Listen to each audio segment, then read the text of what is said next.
A lot of people ask me to make a sewing tutorial video showing how I make my dresses, and I've done, I think, one or two sort of tutorials. It's more of a sew with me style video, but I honestly don't really like doing those kinds of videos because they take so long since I have to set up my camera at different angles and change out my memory cards partway through the process.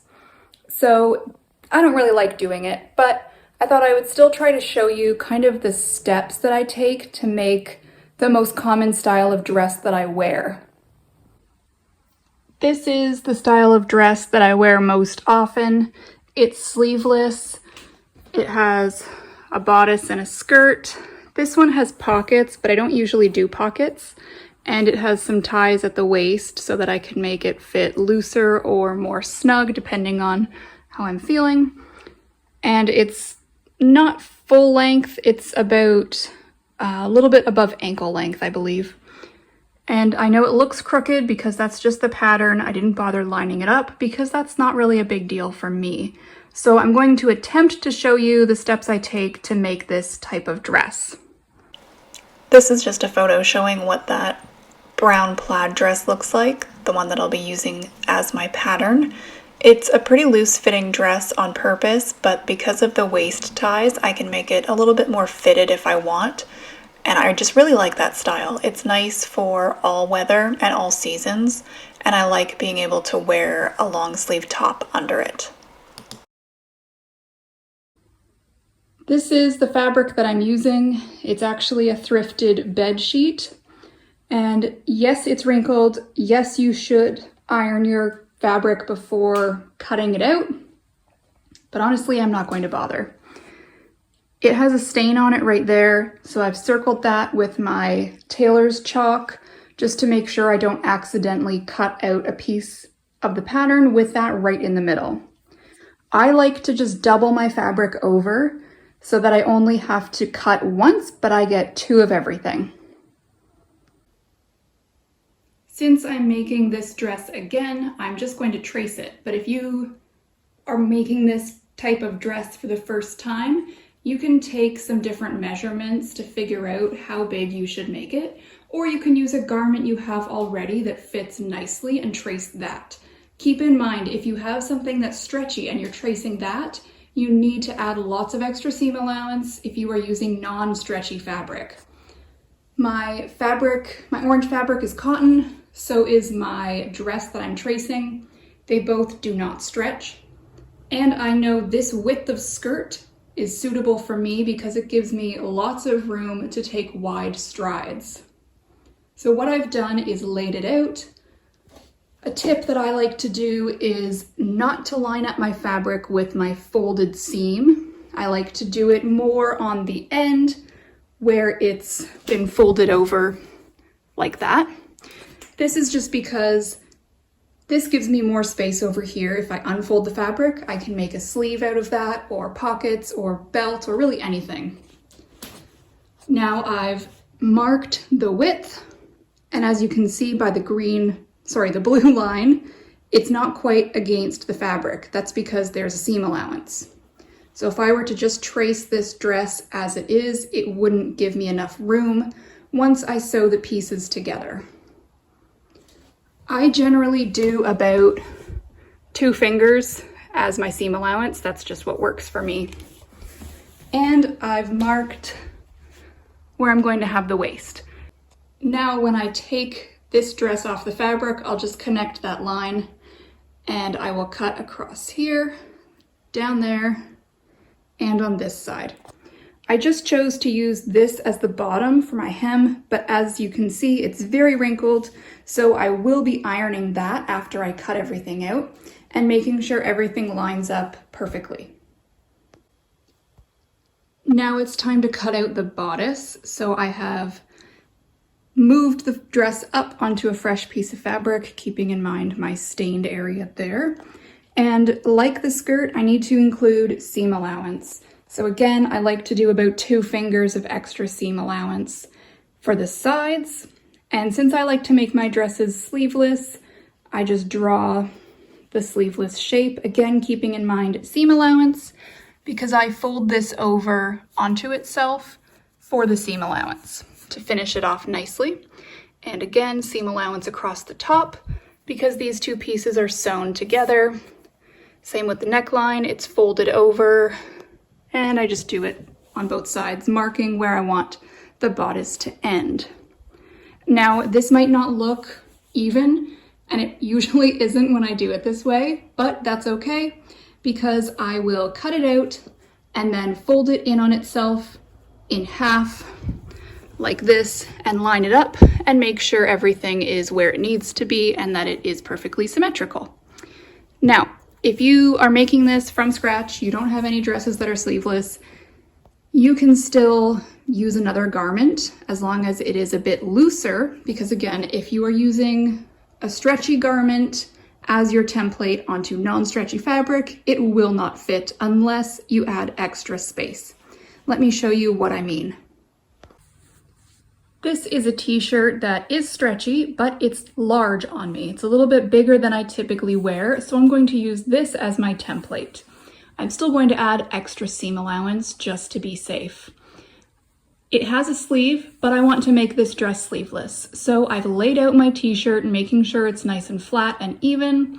It's also a very long t-shirt. So I've taken a tape measure, held it against my body at the top of my shoulder, and decided where I want my dress bodice to end.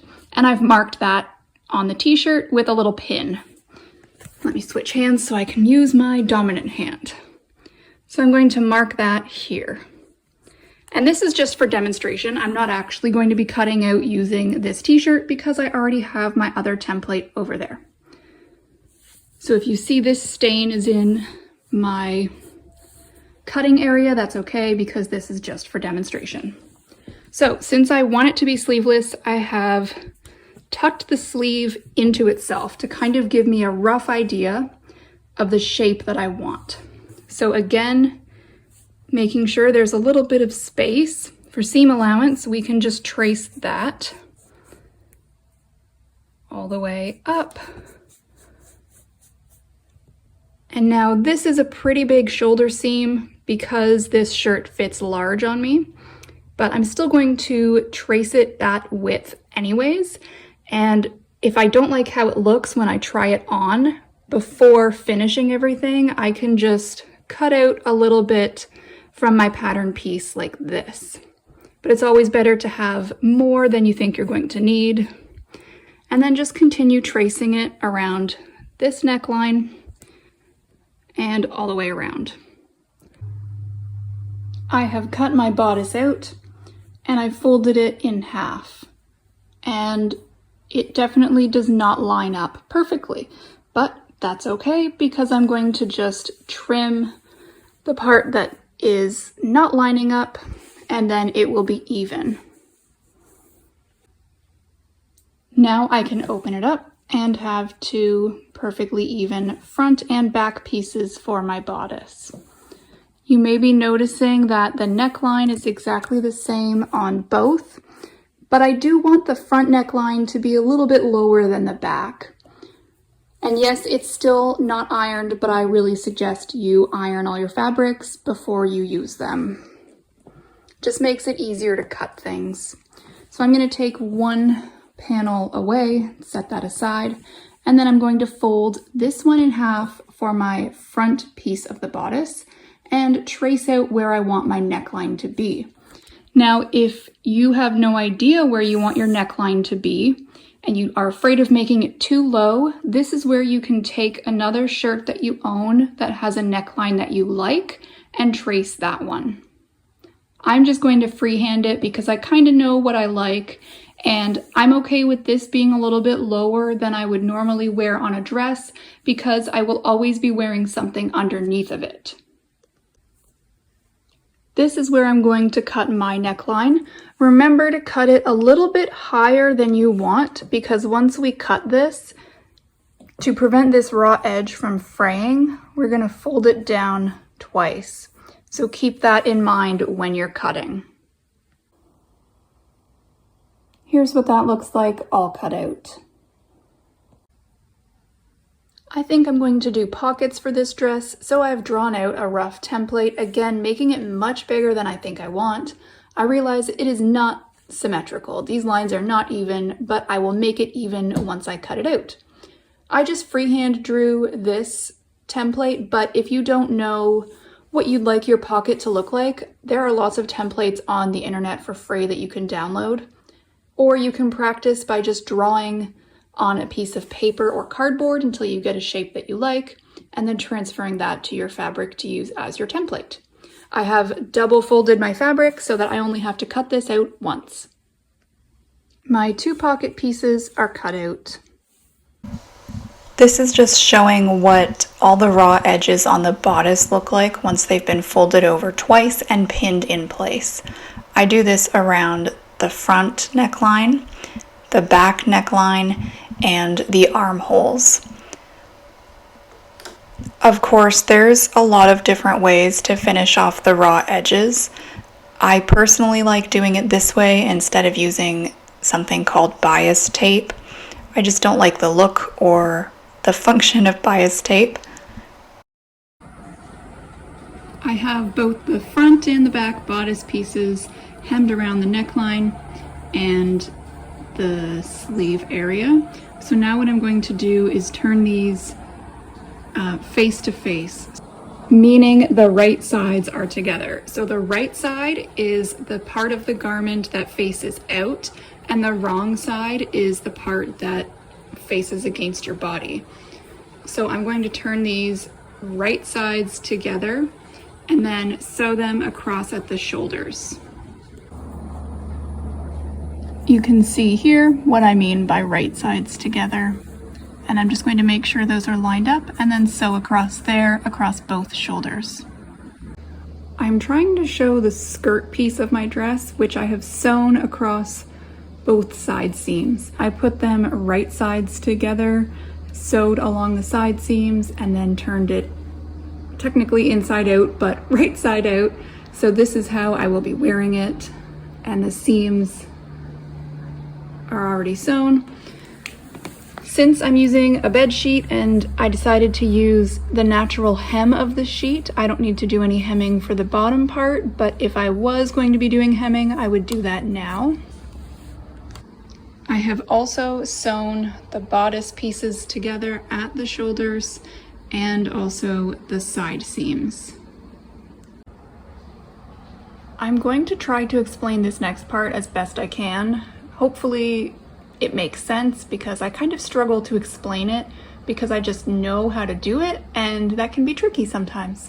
So what I've done is on my skirt piece, I have found the center of the front and the back piece, and I've just marked that with a pin. I've done the exact same thing on the bodice, front and back. What I'm going to be doing is essentially gathering this whole skirt. There's a few ways you can gather. I'm just going to basically be pleating it because I like the look of that and it's easiest for me, but you can definitely research some different ways of gathering using your sewing machine or just a needle and thread doing it by hand. But anyways, because I'm going to be gathering it with pleats, I want the pleats to be evenly spaced. So what I'm going to do is make sure I've lined up the center of the skirt pieces with the center of the bodice pieces. Also the side seams with each side seam. And then I can arrange my pleats between all of those markings and they will be evenly arranged. Here is another slightly confusing thing I'm going to try to explain. Now, to attach the bodice and the skirt in the way that I want, I first start by turning my bodice inside out. Okay, the skirt is right side out. Then I slide the bodice over the skirt and I line up my side seams and I line up the center of the bodice and the center of the skirt using the pins that I've already put in place. And it's going to look something like this. This is the bottom of the skirt. So it looks a little bit weird, but it's going to make sense. Now I'm going to hand pleat and pin in place, just making sure I like the arrangement of the pleats. This is what my dress piece is looking like now. So the pleats are across the skirt part because that is large and the bodice part fits me. So I sized the skirt to fit into the space of the bodice. Again, I've chosen to do pleats because I just like that look. I used to do gathers, but I just prefer the look and the ease of hand pleating. I'm going to, I think, make some little ties like my other dresses. Not the one, I think the one I showed you did have the ties. Yes, the brown plaid one does have ties. So I'm not going to sew up the skirt just yet because I need to leave a little bit of space on the side seam to fit that tie in. Here are the ties that I made. I didn't show how I made them, but I can quickly show you on another scrap of fabric just so you know the steps I took. Basically what I did is took a long rectangle of fabric and I folded one of the short edges down. Then I folded the two sides into the middle. This is not square, that's why it's not lining up perfectly. Then I folded it over, sewed across this side and across the whole length and the other short side as well. I have fed the little tie up between the bodice and the skirt, right along the side seam. I'm not going to have it stick out this much, probably about that much, and then I'm just going to pin that down so that when I'm sewing the bodice and the skirt together along this edge, it will get sewn in place with it. Now I'm ready to start sewing the bodice and skirt pieces together. I'm going to make sure that I take out all the pins before I run my stitch through because I don't want to break my machine by running over one of those sharp, hard pins. This is what the dress looks like freshly off the machine, having sewn the bodice and the skirt together. It's still looking a little bit weird. The bodice is still inside out and the skirt is right side out. But when we put the bodice the right way, you'll see we get this nice smooth finish. And our ties are on the outside. It's looking pretty good. Now I'm going to prepare the pocket pieces. I've just taken this one and folded the top edge down. This is the wrong side of the fabric. This is the right side.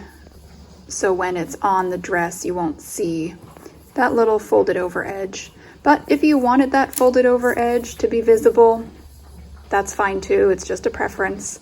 Keep in mind that the way I'm showing how I do pockets is just that, the way that I do them. I'm sure there's different ways, maybe even more efficient ways, but this is just what's been working for me, so I continue to do it. All right, this is what I do for the pockets. I double fold all the raw edges as if I'm going to hem it, but I do not hem it. Then I'm going to place these on my skirt piece, figure out where I want them, and then I'm going to pin that again to the actual skirt and then sew around it all. I know I could just sew around here right now, take out all the pins, then place it where I want on the skirt and sew it again. But when I do that, I end up not being able to perfectly match up my thread lines. And it just looks a little bit off to me. Maybe if I was using the exact same color thread as the fabric, it would look better. But as I said, this is just what works best for me. So that's what I do. You definitely don't have to make your pockets this way. I'm sure there's much easier ways, but this is how I like to do it. And I'm just showing you the whole process of my dressmaking. I have my pocket placed and pinned firmly. I've got some just additional pins in the center just to keep it all in place. I am not sewing across this edge because that's where I'm going to be putting my hand in. I just have these pins here just to keep the fabric firmly in place so it doesn't slide around. Now, I don't really measure where I'm placing the pocket on the dress. I just kind of eyeball it, and the majority of the time I get it right on the first try, but you can definitely take some measurements and decide where you want the pocket to be. If you're going to do that, I suggest maybe putting the pockets on the skirt before sewing it to the bodice. So when it's just a big rectangle sewn together on the sides and it's laying flat, you can figure out where you want the pocket to be. That's a little bit easier than working around the folds and the gathers. Now I'm going to just sew along this edge for both pockets, making sure that I'm not sewing the front and the back of the dress together. That's very important. Here's what the finished dress looks like. I'm really liking the large pockets, and as you can see, they hold a lot of things. I don't typically do pockets on my dresses, but I think I might start now because I'm really liking them. I didn't mention this earlier in the video, but the pattern I'm using here is one that I designed myself. It's not something you can buy in the store. I actually made this dress pattern in 2020, I believe, maybe 2021, because I just couldn't find the kind of dress in stores that I wanted to be wearing. So I just did some experimenting and made my own. I hope that you are encouraged to do some sewing by watching this video. Even though this is not quite a tutorial, I hope that you can kind of understand how the dress is made and how it comes together. Feel free to ask any questions in the comments or send me an email. I don't have an exact quantity of fabric used for this dress in terms of yardage or meters, but I did use a king-size bedsheet, and I was able to make this dress plus a skirt and have some fabric left over. And for reference, I typically wear a size medium in store-bought dresses, I think. It's been a long time since I bought a dress from the store, but I'm pretty sure I'm around a size medium. If you're making a dress from fabric, not bed sheets, I would suggest buying considerably more than you might need. Typically when I make a dress from store-bought fabric, I buy about 2 yards or 2 meters. It's almost the same quantity, and that gives me enough to make the dress with a little bit left over. So I don't know if that's really much help because I can't say for sure how much you might need, but either way, I hope that you enjoyed this video, and even if you don't sew, I hope that you still found it interesting to see my process. This is pretty much the only dress style I wear. I do make a few modifications, sometimes with sleeves, sometimes with a faux button front on the bodice. Sometimes the dress is a little bit shorter, but it's pretty much always the same, and I just really like this style. It's comfortable and it's easy to wear, and I can dress it up if I need to or wear it more casually. Thank you so much for watching this video.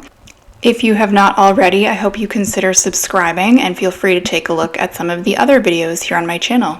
Thanks for watching and have a great rest of your day.